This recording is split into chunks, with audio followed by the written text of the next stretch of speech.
விழுப்புரம் அரசு மருத்துவக் கல்லூரி மருத்துவமனையில் 2வது நாளாக செவிலியர்கள் ஆர்ப்பாட்டம். விழுப்புரம் ஆகஸ்ட் 7 3 அம்ச கோரிக்கைகளை நிறைவேற்ற கோரி விழுப்புரம் அரசு மருத்துவக் கல்லூரி மருத்துவமனையில் 2வது நாளாக தமிழ்நாடு அரசு செவிலியர்கள் சங்கத்தினர் வெள்ளிக்கிழமையும் ஆர்ப்பாட்டத்தில் ஈடுபட்டனர்.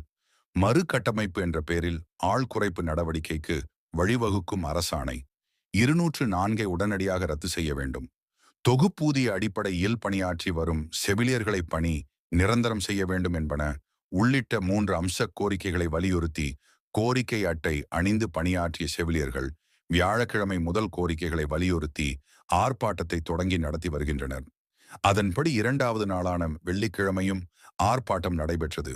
விழுப்புரம் மாவட்ட அரசு மருத்துவக் கல்லூரி மருத்துவமனை வளாகத்தில் நடைபெற்ற ஆர்ப்பாட்டத்திற்கு தமிழ்நாடு அரசு செவிலியர்கள் சங்கத்தின் தலைவர் நாகவள்ளி தலைமை வகித்தார். செயலர் ஜெலினா பிரேமகுமாரி, பொருளாளர் பிரதீப், செயற்குழு உறுப்பினர் சரவணன் ஆகியோர் முன்னிலை வகித்தனர். இதைத் தொடர்ந்து ஆர்ப்பாட்டத்தில் பங்கேற்ற செவிலியர்கள் கோரிக்கைகளை நிறைவேற்ற கோரி முழக்கங்களை எழுப்பினர்.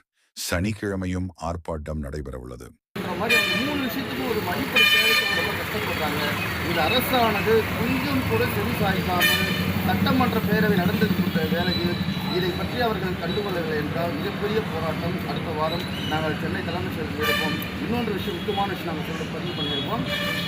எங்கள் சங்கத்தோடு சேர்ந்து செவிலியர் சங்கத்தோடு சேர்ந்து பல்நோக்கு மருத்துவ பணியாளர்கள் கடந்த 13 வருடமாக பார்த்தீங்கன்னா முறைப்படி அவங்களுக்கு கலெக்டர் ஆஃபீஸ் மூலமாக போயிட்டு ஜேடி ஆர்டர் கொடுத்துருக்குறாங்க 362 பேருக்கு. அவங்கள இன்ன வரைக்கும் ரெகுலர் பண்ணாமல் இதில் பார்த்தீங்கன்னா எல்லாம் குறைந்தபட்சம் 50 வயசுக்கு மேலே இருக்கிறாங்க. இந்த 50 வயசுக்கு மேலே இருக்கிறவங்களாம் அந்த வாழ்வாது இதுக்கப்புறம் அவங்க சர்வீஸே 8 வருஷம் தான் இருக்குது. இந்த சங்கமானது எங்களுக்கு ஆதரவு கொடுக்கும்போது மேலும் மேலும் மருத்துவத்துறைக்கு அடிக்கடிக்கான பிரச்சனைகளை உருவாக்குவது நாங்கள் அல்ல, அரசு மட்டும்தான்.